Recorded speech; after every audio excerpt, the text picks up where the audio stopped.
Scheduled. तो सुनते हैं सर कि हमारा ये मनुष्य भाव दुर्लभ है, पर हम इसको अपने ज्ञान में कैसे हर समय मुख्य करें। आपका प्रश्न मनुष्य भव की दुर्लभता से है कि मनुष्य भव दुर्लभ है। तो हम इसको कैसे अपने ज्ञान में ऊर्ध्व रखें ताकि हमें इसकी दुर्लभता प्रत्येक समय ख्याल में रहे। देखिए, मनुष्य भव की दुर्लभता की अभी मैं बिल्कुल बात नहीं करूंगा, आपके प्रश्न की चर्चा करूंगा, लेकिन उसमें थोड़ा सा हमें ये समझना होगा कि मनुष्य भव की दुर्लभता आगम में जहां जहां भी कही गई है वो आखिर क्यों कही गई। उत्तम देश, सुसंगति, है ना, वो सब दुर्लभता की बात करी गई है। तो वो दुर्लभता इसलिए कही गई है कि इस मनुष्य पर्याय से यदि हमने आत्महित नहीं किया, यदि इस मनुष्य पर्याय के माध्यम से हमने सम्यक दर्शन प्राप्त नहीं किया, तो फिर इस मनुष्य का, इस पर्याय का कोई मूल्य नहीं निकलेगा। इसलिए जैसे भी बने तो सम्यक दर्शन आदि प्राप्त करना इस मनुष्य पर्याय का उद्देश्य होना चाहिए। अब आपने प्रश्न किया कि मनुष्य भव की दुर्लभता कैसे ख्याल में रहे बार बार। तो एक्चुअल में दुर्लभता ख्याल में रहे या ना रहे उससे कोई फर्क पड़ने वाला नहीं है। लेकिन जब हम इस उद्देश्य के साथ कार्य करेंगे कि हमें कैसे भी इस सारे झंझटों में से निकल करके, क्योंकि प्रत्येक व्यक्ति कहीं ना कहीं उलझा हुआ है, तो उन सारे कार्यों से निकल करके हमें सम्यक दर्शन को प्राप्त करना है, जैसे बने तैसे सम्यक दर्शन को प्राप्त करना है। तो ये मनुष्य भव दुर्लभ लगे बिना रहेगा नहीं।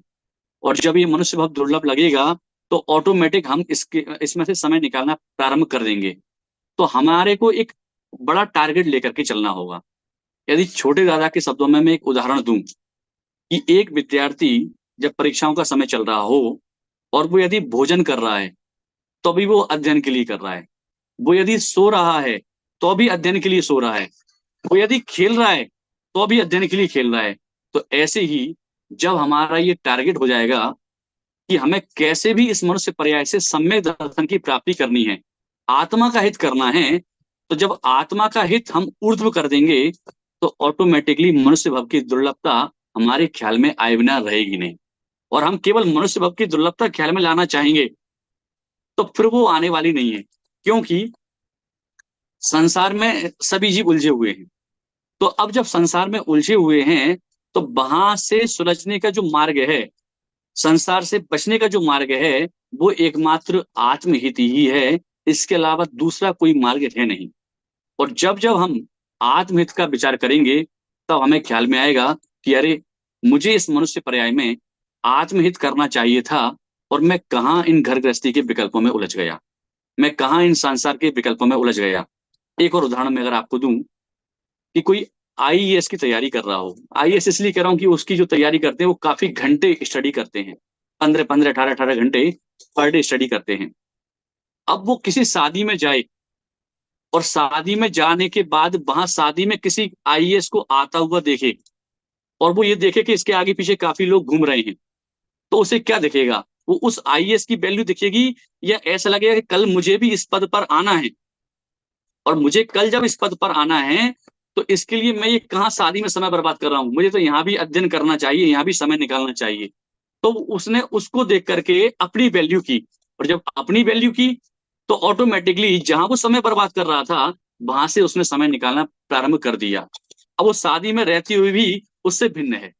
तो ऐसे ही ये जब हम अपने आत्महित का उद्देश्य ऊर्ध्व कर देंगे तो उसके बाद में हम सांसारिक कार्यों को कितना ही करें तो इस मनुष्य भव की दुर्लभता प्रति समय ख्याल में आए बिना रहेगी नहीं।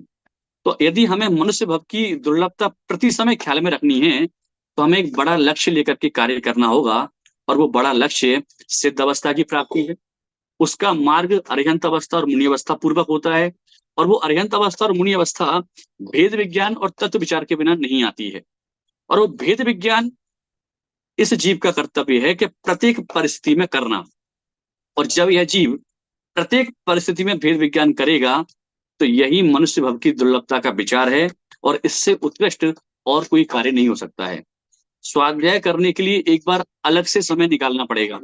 मैंने स्वाध्याय मैंने अध्ययन करने की मुख्यता से बात कर रहा हूं मैं, कि अध्ययन करने के लिए ग्रंथ भी चाहिए, समय की अनुकूलता भी चाहिए। इन सारी परिस्थितियों के बाद ही हम स्वाध्याय कर पाएंगे। लेकिन भेद विज्ञान के लिए ये सब कुछ नहीं चाहिए। हम जो कुछ कर रहे हैं, हम प्रत्येक कार्य को करते हुए भेद विज्ञान कर सकते हैं। और जब हम भेद विज्ञान कर रहे हैं तो समझ लीजिए कि मनुष्य भाव की दुर्लभता, हम जिस कारण के लिए विचार करना चाह रहे थे ना, जिस कार्य के लिए मनुष्य भाव की दुर्लभता का विचार करना चाह रहे थे, वो कार्य हम कर रहे हैं। अब आप क्या कौन सा कार्य करेंगे जिस कार्य को करते हुए आप भेद विज्ञान नहीं कर सकते हैं? जैसे मान लीजिए आप बर्तन मांज रहे हैं, तो बर्तन मांजते हुए आप देखते हैं कि आप ऊपर कम मांजते हैं, अंदर अधिक मांजते हैं। ऐसा क्यों करते हैं? क्योंकि अंदर की गंदगी को साफ करना है, ऊपर तो गंदगी हुई नहीं है। बस ऐसे हम भेद विज्ञान कर सकते हैं कि हम इस शरीर को चमकाने में तो लगे हुए हैं बाहर में, लेकिन अंदर जो मैं निर्मल आत्मा हूं, उसकी ओर मेरी दृष्टि नहीं जा रही है। तो जब तक उसकी ओर दृष्टि नहीं जाएगी, बाहर शरीर को चमकाते रहेंगे, तो फिर शरीर तो चमक जाएगा, लेकिन मेरी आत्मा मलिन हो जाएगी। तो ऐसा भेद विज्ञान जब आप करेंगे, तो ये यही मनुष्य की दुर्लभता का विचार है।